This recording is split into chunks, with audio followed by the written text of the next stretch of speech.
국내뿐 아니라 세계에서 가장 많이 투자하는 주식 딱 두 개를 꼽으려면 단연 S&P 500과 나스닥 100 ETF입니다. 아마 이 영상을 보고 계신 분들 중에서도 이미 많은 투자를 하고 있을 겁니다. 그런데 막상 절세 계좌인 연금 계좌나 IS 계좌에서 S&P 500이나 나스닥 100 ETF를 사려고 보면 도대체 뭘 사야 할지 선택 장애가 오게 되죠. 사실 타이거나 코덱스, 솔, 에이스, 라이즈 이름만 다르지 속을 들여다보면 사실 똑같은 S&P 500과 나스닥 100 지수를 따라가는 상품들입니다. 그런데 도대체 우리는 어떤 기준을 가지고 이 ETF들을 골라내야 할까요? 오늘은 제가 그 복잡한 고민을 한 번에 정리해 드리겠습니다. ETF를 선택할 때 제가 가장 중요하게 보는 건 딱 네 가지입니다. 순자산 가치와 거래량, 수익률, 그리고 수수료인데요. 하지만 여기서 가장 중요한 건 어떤 우선순위를 가지고 어떻게 상품을 걸러내느냐입니다. 아마 다들 이런 고민 한 번쯤 해보셨을 겁니다. 수수료가 0.01%라도 아끼는 게 더 나은 선택일까? 아니면 그래도 내 계좌에 찍히는 수익률 1%가 더 중요한 게 아닐까? 사실 이 두 가지 사이에서 정말 갈팡질팡하다가 결국은 아무거나 사는 경우가 대부분일 건데요. 제가 처음 미국 주식을 시작할 때도 역시나 그랬습니다.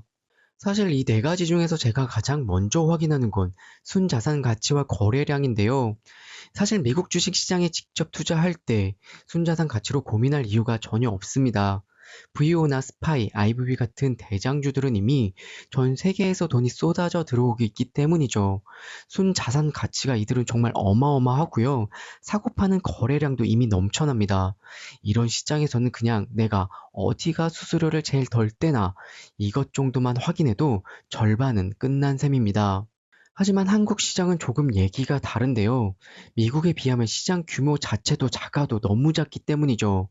이게 무슨 의미냐면요. 순자산 가치가 낮은 ETF의 운용사 입장에서 돈이 되지 않으면 상장 폐지되어 사라질 수도 있고, 거래량이 없다면 정작 내가 팔고 싶을 때 제값을 못 받을 수도 있다는 뜻입니다.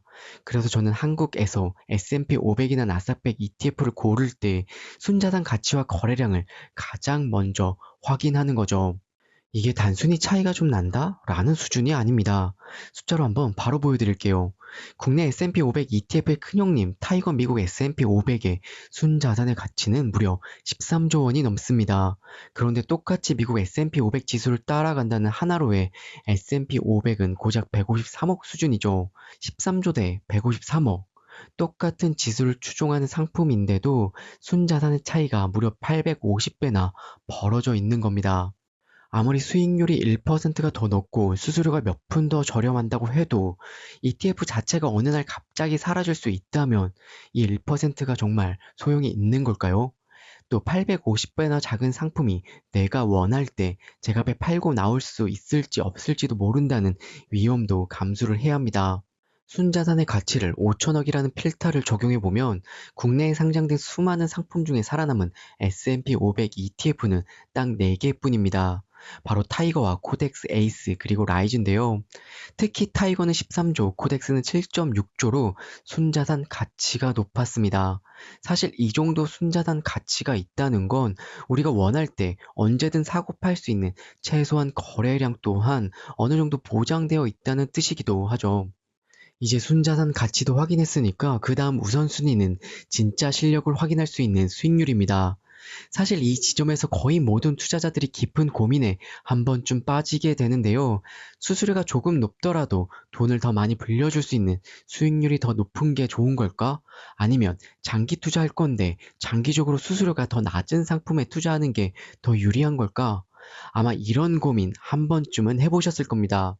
결론부터 말씀드리면 저는 수수료보다 수익률을 무조건 먼저 확인합니다. 그 이유는 정말 단순한데요. 수수료라는 녀석은 사실 이미 수익률이라는 결과물 아래 녹아져 있습니다. 내가 10,000원을 투자하고 수익금이 1,000원이라고 가정했을 때 이 1,000원 안에는 이미 떼어갈 수수료가 이미 다 계산되어 들어가 있습니다. 수수료는 내가 나중에 따로 내는 돈이 아니라 이미 다 떼고 남은 결과가 바로 수익금인 거죠. 그럼 이제 순자산 가치가 5천억 원 이상이면서 수익률이 높은 ETF를 한번 골라보겠습니다. 1년과 3년 두 구간으로 나눠서 연평균 수익률을 비교해 봤는데요. 최근 1년 수익률을 보면 에이스가 21.19%, 타이거는 21.22%를, 라이즈는 21.09%를 기록했습니다. 21.34%를 기록한 코덱스 ETF가 최근 1년 동안 가장 좋은 수익률을 보여줬습니다. 에이, 겨우 1년 잘한 건 운이 아닐까라고 생각할 수도 있는데요. 그래서 기간을 3년으로 더 늘려 연평균 수익률도 확인해 봤습니다. 에이스가 28.92%, 라이즈가 28.88%, 타이거가 28.85%를 기록하는 동안에 이번에도 코덱스가 28.99%로 가장 앞서 나갔습니다. 역시나 3년에서도 코덱스 상품이 가장 좋았습니다. 순자산 가치가 5천억 원 이상이면서 수익률이 가장 좋았던 S&P 500 ETF는 바로 코덱스 미국 S&P 500 ETF였네요. 만약 순자산 가치도 비슷하고 수익률까지 같다면 우리는 마지막으로 수수료까지 비교를 해봐야 합니다. 이제는 정말 많은 분들이 알고 계시겠지만 운용사들이 광고하는 그 초저가 수수료란 숫자, 사실 그게 전부가 아니죠. 우리는 진짜로 따져봐야 할 건 눈에 잘 안 띄는 기타 비용까지 싹 다 더해진 실질 수수료입니다. 순자산 가치가 5천억 원 이상에서 수수료가 가장 낮은 ETF는 에이스로 0.1004%였습니다. 2등은 코덱스가 0.1044%를, 타이거는 0.1050%를, 마지막으로 라이즈는 0.1202%로 비용 면에서는 조금 무거운 편에 속했습니다. 이제 S&P 500 ETF를 최종적으로 정리해 보겠습니다. 만약 지금 당장 절세 계좌에서 한 상품만 선택해야 한다면 저는 코덱스 미국 S&P 500에 투자를 하겠습니다. 1년과 3년 수익률이 모두 압도적으로 1위를, 순자산 가치 또한 시장에서 두 번째로 큽니다. 여기에 수수료까지 저렴한 코덱스 미국 S&P 500, 저는 이 ETF를 선택할 것 같습니다. 가장 핫하다는 나스닥 100 ETF도 제대로 한번 골라보겠습니다. 선택 로직은 아까와 똑같은데요. 순자산 가치와 수익률, 수수료까지 순서대로 필터링 해보면서 가장 좋은 나스닥 ETF가 어떤 게 있는지 확인해 보겠습니다. 우선 첫 번째 관문인 순자산 가치 5천억 원이라는 마지노선을 넘긴 ETF를 바로 확인해 볼게요. 놀랍게도 역시 순자산을 5천억을 넘긴 ETF는 딱 4개 뿐이었는데요. 타이거와 코덱스, 에이스, 그리고 라이즈로 역시나 S&P 500과 똑같은 운영사들이었습니다. 그럼 나스닥백도 아까와 똑같은 결과가 나올지 아니면 전혀 다른 새로운 강자가 등장할지 확인해 볼게요. 역시나 여기서도 압도적 1위는 타이거였습니다. 무려 7.8조 원이란 돈이 이 상품 하나에 몰려 있는데요.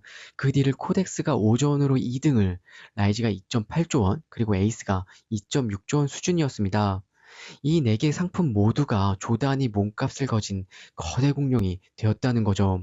사실 이 정도 사이즈라면 순자산 가치에서 모두 합격점을 줘도 될 것 같습니다. 진짜 실력의 기준, 운용사들의 수익률을 확인해 볼 건데요. 그런데 나스닥백의 수익률, 아까 보신 S&P 500과는 정말 확연히 달랐습니다. 우선 최근 1년 수익률부터 확인해 보겠습니다. 1등은 22.08%를 기록한 라이즈가 정말 1등과 큰 차이를 나지는 않지만 2등은 타이거가 21.98%를, 3등은 코덱스가 21.93%, 에이스는 21.91%로 4가지 ETF 중에서는 가장 낮은 수익률을 기록했습니다. 그럼 코덱스의 수익률이 좋지 않네 라고 생각할 수 있는데 3년 수익률에선 또 반전이었습니다. 이번엔 다시 코덱스가 38.90%로 수익률 대장을, 그 뒤를 라이즈가 37.79%, 에이스가 38.75%, 그리고 사이거가 38.71% 순이었습니다. 수익률 데이터만 놓고 보면 최근 1년도 잘했고 3년이란 긴 시간 동안에도 상위권에서 꾸준함을 보여준 라이즈 ETF가 저는 매력적으로 보입니다. 하지만 솔직하게 말씀드리면요. 1등부터 4등까지 차이를 한번 집중해서 한번 보시길 바랍니다. 고작 0.1%에서 0.2% 수준입니다. 어떤 운영사를 선택할까 보다는 얼마나 수량을 더 늘려갈지 고민하는 게 조금 더 현명한 방법인 거죠.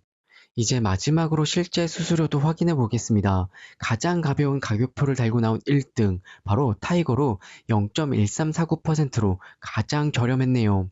그 뒤를 에이스가 0.1404%로 2등을, 수익률에서 가장 좋은 모습을 보여줬던 라이즈가 0.1454%로 3위를 기록했습니다. 그리고 조금의 의외의 결과인데요. S&P 500에서는 우등생이었던 코덱스가 이번 나스닥 100에서는 0.1555%라는 가장 무거운 수수료를 달고 나왔었네요. 이제 나스닥 100 ETF에서도 단 하나의 ETF를 골라보겠습니다. 만약 저에게 나스닥 100 ETF 중에서 하나만 선택해야 한다면 제 선택은 라이즈 미국 나스닥 100입니다. 2.8조 원이라는 든든한 순자산 가치와 1년과 3년 수익률 성적표가 가장 균형 있게 우수했기 때문이죠. 그런데 사실 우리가 어쩌면 진짜 독하게 집착해야 하는 건 어떤 운영사가 더 좋은가가 아닙니다. 그 시간에 단 한 주라도 내 계좌에 더 많이 모으는 것, 수량에 집착하는 게 훨씬 더 우리의 자산을 빠르게 늘릴 수 있는 길이죠. 0.1% 수익률이나 수수료 차이에서 너무 힘 빼실 필요가 없다는 이야기입니다. 오늘은 S&P 500과 나스닥 100 한국판 ETF에 대해서 한번 알아봤는데요. 오늘의 영상이 여러분들에게 도움이 됐다면 구독과 좋아요, 그리고 여러분의 생각이 담긴 따뜻한 응원의 댓글 한마디 부탁드릴게요. 여러분의 소중한 의견이 채널을 만들어가는데 가장 큰 힘이 됩니다. 오늘도 끝까지 시청해주셔서 정말 감사합니다.